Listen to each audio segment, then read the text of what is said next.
Relations lecturer at Tel Aviv University and senior fellow at Jerusalem Institute for Strategy and Security, joining us from Tel Aviv. Sir, what do you make of these essentially contradicting statements here? Was a nuclear facility really attacked in Iran? Please.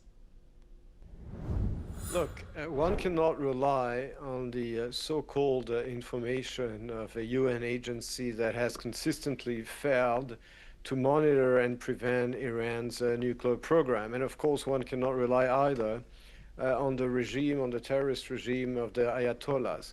As we're speaking now, you have the world's two most powerful air forces bombing Iran's nuclear sites and its missile program. And at the end of the day, at the end of this operation, Iran's nuclear infrastructure and missile program will be completely annihilated.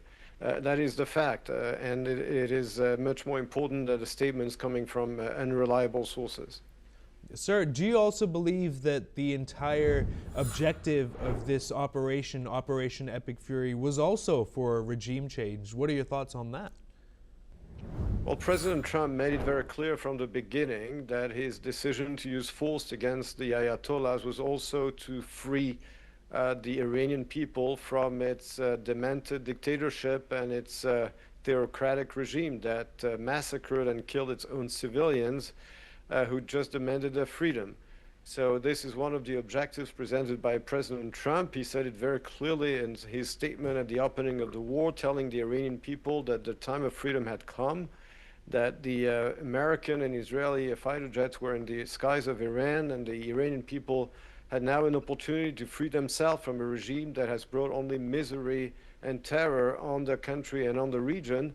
And as I said, that has been shooting at its own citizens for the past few months.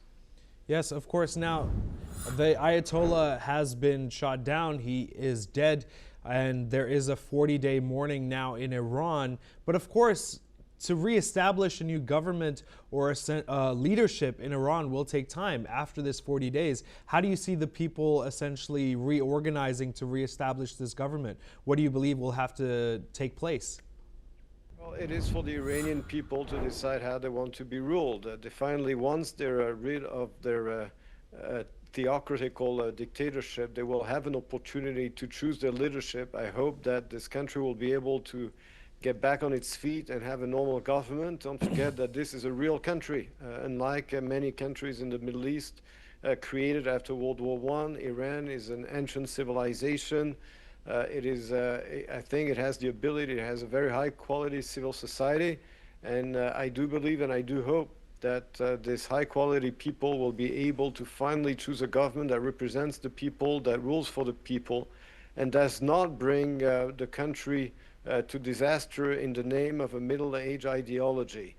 So I believe in the Iranian people and its ability not only to get rid of this brutal theocracy, but also to bring a representative government to this country.